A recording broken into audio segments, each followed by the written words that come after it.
I'm Clint Malley, and this is Real Common Treatable, where we help behavioral health professionals stay at the forefront of adolescent mental health, addiction, and substance use treatment.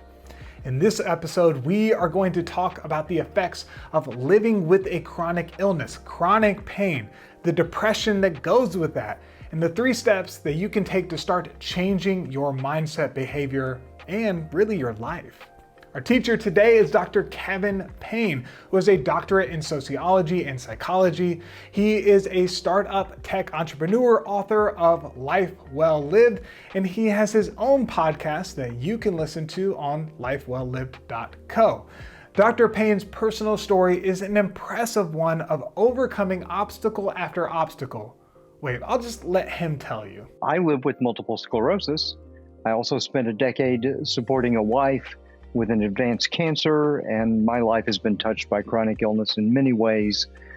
And I focus on the question, how can we live a good life even when we're stuck with something really awful that we can't get away from? I am interested in using the science to help build those better lives.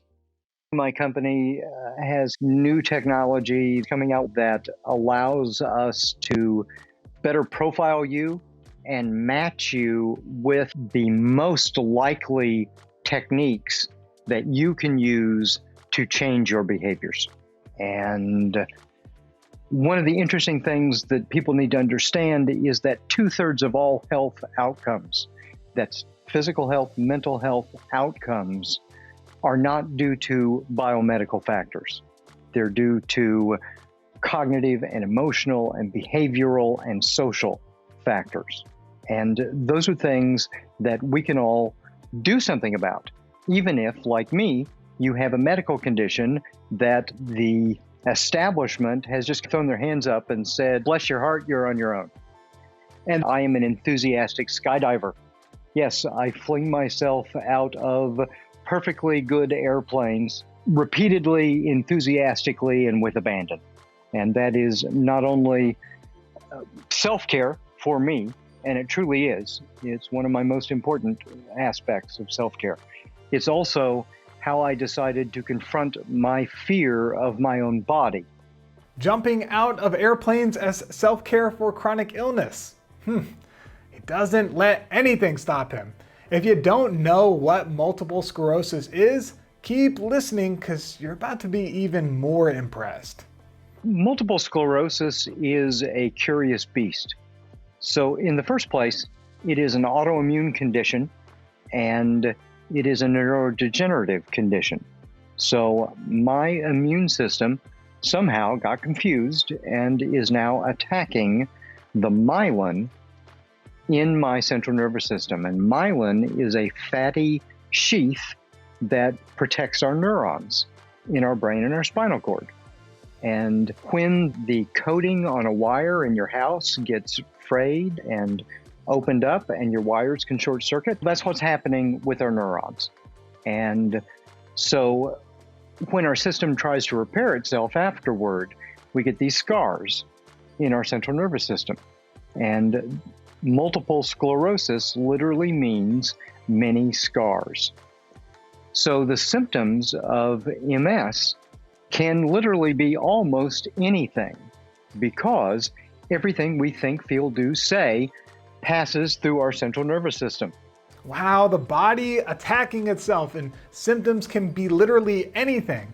I want to understand this better. What kinds of symptoms are we talking about here? So if the damage is related to, say, the feeling in my legs, then I can't feel my legs below my knees.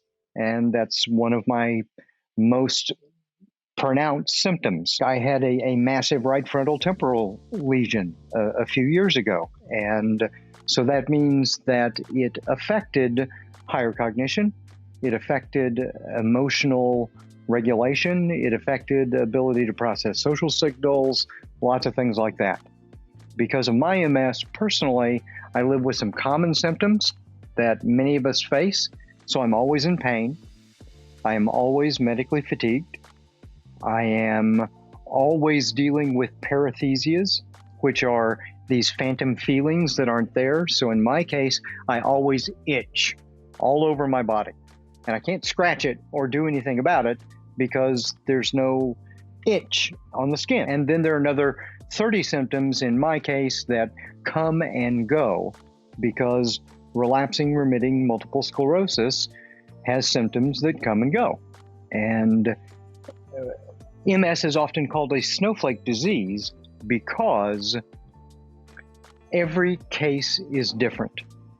And it depends on where the damage is in the system.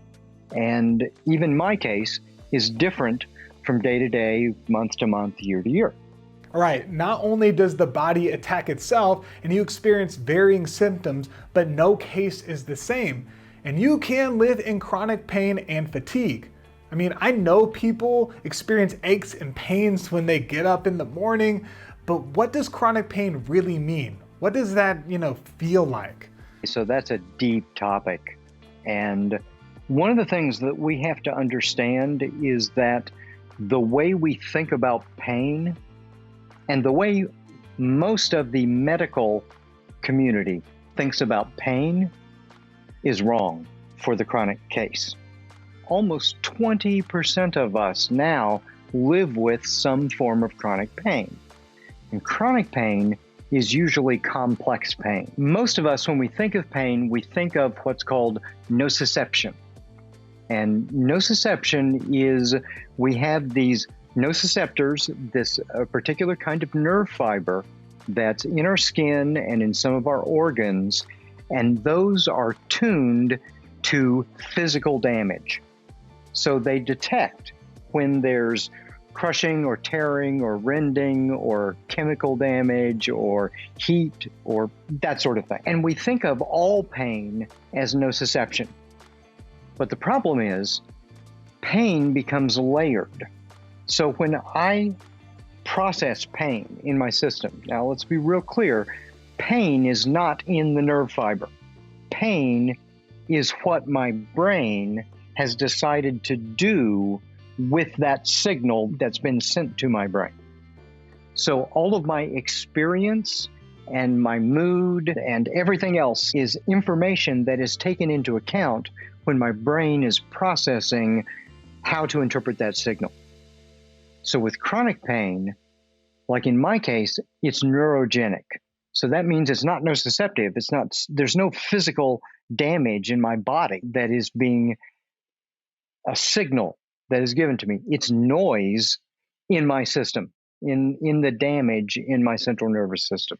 What does that, feel like? So with multiple sclerosis, the pain is not due to the damage in the body. It's just signals sent to your brain from your body. But there's no danger. There's no detectable damage. What other effects can it have on your body? So pain is our oldest protective system. And our oldest protective system is about warning us to get away from something that is damaging our body.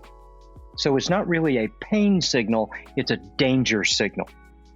And the problem with chronic pain is our system has gotten wound up and we're giving that, oh, danger, get away signal from something that we can't get away from. Because I can't get away from the damage in my central nervous system. So over a decade ago, when my pain was absolutely at its worst, I would rank myself somewhere between a 6 and an 8 every day on kind of a standard 11-point pain scale. And so that was untenable because you can't function with that kind of pain. When I was at my worst, I was popping 20 to 24 ibuprofen every day. Okay, that's really bad for your system. And I was still in pain. And I wasn't going to do opioids because I know the research on those. When you're at that constant level of pain, is there anything that you can do to manage it? So there's no physical damage to heal and repair. I had to take another tack. And what most of the last couple of decades of research at the forefront of pain management tell us is that we can do a lot with mindset and behavior and all of these other, and I just was not going to put myself in that position. Facets that I talked about earlier to reframe and manage our pain. So I use meditation, I use exercise, and I use reframing and lots of these other cognitive and behavioral techniques. And now, and for the past several years, I still feel pain, but I am a 1 to 3 rather than a 6 to 8. And you can work with a 1 to 3. Chronic pain is a common route towards developing a substance use or opiate disorder. Opioids are especially addictive and other times appear to be the only means of dampening the pain. But Dr. Payne is saying that we can train ourselves and learn other methods of pain management. So what are those methods? There are about 150 ways to change a behavior or to change your mindset. And all of them work for someone, but only some of them are going to work for you. And one of the challenges that we face is figuring out how to match ourselves up with the techniques that are going to work for us right now for this problem in this moment. Because what works for you now is not going to work for you in 6 months or 6 years, because you're going to change, your environment's going to change, it's going to be a moving target. So that's the first caveat. But that said, that your path is going to be different, it's going to be unique. And that's why I've taken the approach that I have, because I'm not about pushing one particular method. There is no quote unquote secret that's morally bankrupt garbage. And not to put too fine a point on it, what we can do is we can show people how to become better observers of themselves and how to better account for what their needs are and how to become more creative in making better selections for themselves. It's good to recognize that different techniques and methods do not work for everyone. So here are 3 things that you can do to improve your situation.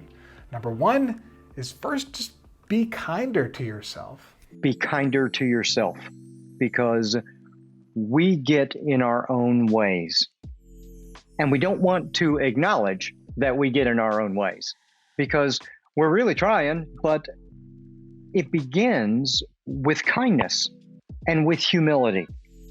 Because so many of us think, oh, I'm human, I've lived this long, I got a handle on this. The facts are, being human is a skill. And we have to learn how to do it well. And half of us are below average. And if you're having trouble with that, that probably means that right now you're below average. And that doesn't mean that it's bad or that you're a bad person. It just means that nobody has trained you for this. Nobody has taught you. And the people that you are looking to in your own lives are just making it up as they go along too. So because you have some of these extraordinary challenges of chronic mental or physical issues, addiction, I consider that a chronic health issue. And we have to understand that we are now in extraordinary circumstances, and the quote unquote natural inclinations that we have aren't going to work for us because our circumstances are different. So now we have to become more mindful, more kind, more patient, and more humble in how we start. Because it's going to start with really painfully small steps. And that's okay. Don't know how to be kinder to yourself? Take small steps and think about it in this way. Would you be in a relationship with yourself? I mean, I know I would. I love you. I mean, me. I love me. We are so conscious now in our popular culture that we have to have better relationships with one another. And we're much more aware of quote unquote toxic behavior and abusive behavior and gaslighting and things like that. However, think about how you treat yourself. And if somebody else treated you like you treat yourself, would you be in a relationship with that person? Probably not. What I want to emphasize is that mean voice in your head, and I'm really serious about this, is not purposefully being mean to you. We are each a society of mind, and we have lots and lots of different personality facets and characters and roles and things like that are in our heads. And each one of them has a limited perspective. They can't see the big picture. They judge the world in a very limited way. And so from their limited perspective, they're doing the only thing they can to try to steer your ship in a better direction. And if you clamp down on them, if you get angry at those voices, they're going to rebel, right? Why? Because according to their limited perspective, you're not paying attention to them, and they're scared, and they're trying to help. So you have to be kinder. You have to understand, yes, I acknowledge mean voice, and thank you for telling me what you think I need to be doing. Now, I've listened to you. Now, if you'll just sit back and watch, we're going to do this scary thing anyway, and we're going to be okay with it because it's not going to be as bad as you think. Number 2 is to recognize that you are on a journey and you're constantly going to be learning. To remember that humans are always learning. Every time we're awake, whether we're paying attention or not, we're learning. All right. And that's really important because our bodies are learning, our minds are learning, our behaviors are learning, our relationships are learning. And so let me give you a for instance. If you sit on the couch all afternoon watching Netflix, eating potato chips, and not paying attention to yourself, what has your body learned? It's learned that is the kind of behavior that it has to be prepared for. So whatever we do, we are learning because we are adaptive creatures. That's what life is. And we never stop learning. Learning sounds like a pretty straightforward word, but it's important to know that there are actually 2 types of learning: growth learning and building habits. Let's learn more about them. You see what I did there? There's what I call edge learning, and that's growth learning. And then there is habituation, okay? So building habits. And if you are up at your edge, so you are near the limits of the capacity that you can deliver, then that's growth learning. You know this, you've seen this. If you lift weights, you lift weights and you take yourself to failure and your muscles grow and they get stronger. Same thing with cognition, same thing with emotions, same thing with a relationship, okay? Because they're all living systems. But if you're never at your edge, if you're way back here in your comfort zone all the time, what are you doing? You're relearning and reinforcing all the same things that you have become comfortable with. Even if you don't like them, you've become familiar with them. You've become comfortable with them. They're your go-to canalized, ritualized, habituated things to do. All right? So we're always learning. And we can always relearn. What we now know, the last couple of decades of studies, is that neuroplasticity, our brain's ability to rewire itself, neurogenesis, our ability to grow new neural cells and networks, those persist until we die. So you really have no excuse not to learn and grow and change, except what I said earlier about you getting in your own way. So what I am hearing is that we limit ourselves. So if we are standing in our own way, how do we relearn, change, or forget about our unwanted habits? And how do you get out of your own way? You begin by being kinder. You realize that changing a behavior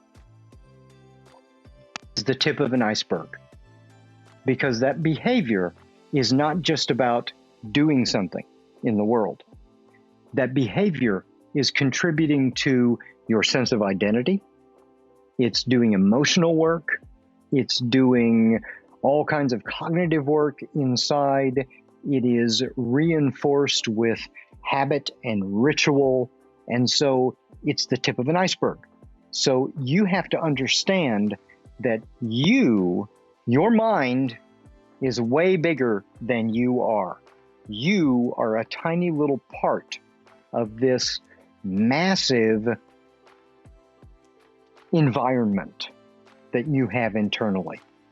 There are parts of our brain activity and our mental work that we can't directly apprehend. We only see the results of it when it pops into our field of attention. And so you have to understand that when you're trying to change, it may look like this one tiny little thing, but there is this massive framework underneath. And to right that ship, that's like turning the Titanic. It's going to take little steps, and you've got to understand that you're at the edge and you're going to fail. You're going to fail. You're going to fail repeatedly, and that's okay. Sometimes then you'll succeed.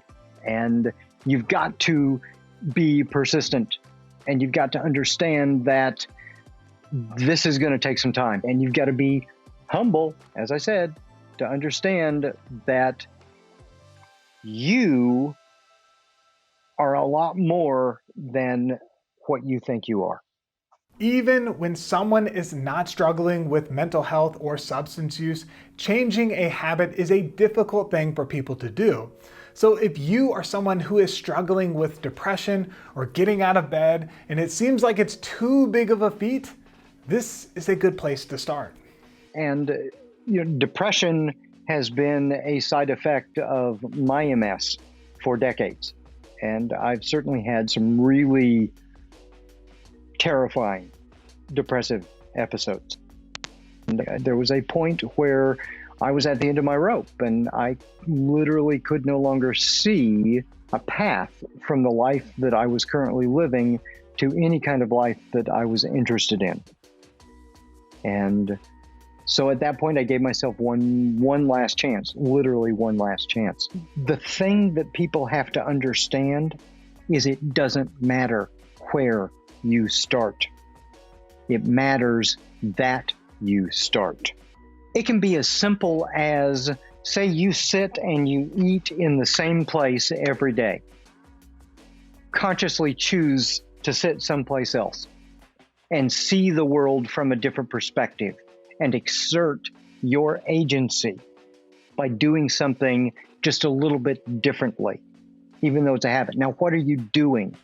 You are demonstrating to your fixed identity that you are somebody who can change, and that you are somebody who can do something differently, and that you are somebody who can grow, and that you are somebody who has agency, some kind of control or influence on your own world. And so at the beginning, it doesn't really matter so much what you change. It matters that you change something, because now you are teaching yourself a different message. Step number 3 is to become more aware and mindful of your choices. Then it's to become more aware and mindful of the choices that you are making, and to become more aware of which of those voices in your society of mind are driving. Because I swear to goodness, every single stupid, bonehead, jackweasel thing that you have done in your life, some part of your mind in that moment thought it was a good idea. Somebody thought, there might have been a whole chorus of voices in your head saying, no, don't do that, don't do that. But there was somebody who was driving who said, yeah, no, we got this. This will be cool. And then the wheels came off. Okay? Now, what we need to understand is a lot of those voices are primal, what I call primal voices. They are ancient in an evolutionary sense, okay? And they are early in that these are ways of understanding and being in the world that we developed really early in our childhoods and in maybe our teen years. And what do those have in common? They have really constricted ways of seeing the world. They only see a little part of the world. And that's really crucial to understand, because our primal brains, these primal voices, cannot see the big picture. And when we are constantly at the edge and we are being pushed at the edge and we feel like we don't have a choice of being pushed at the edge, what's happening? Our sympathetic nervous system is being engaged. That's the acute stress response. That is the quote unquote fight or flight response. And there's really a lot more to it than fight or flight. It's really freeze, front, flight, fight, fawn, flock, fright, faint. I call it the F it response, because that's usually what we're doing. We're saying F it. And they are all about getting distance or apparent distance between you and this scary thing. And if you're curious, here is an example of the F it response and how it provides an opportunity to be more mindful and aware of our decisions. Okay? Now, what was that first stage that I listed? Freeze, right?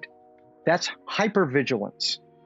And what that means is, and you see this all the time, I take my Akita out into the backyard and all the squirrels running around suddenly go, and they freeze because they don't know who he's going to run out and kill next. But they freeze and they decide, am I going to accelerate my way down this tree of possibilities? And what that means is it's called an amygdala hijacking.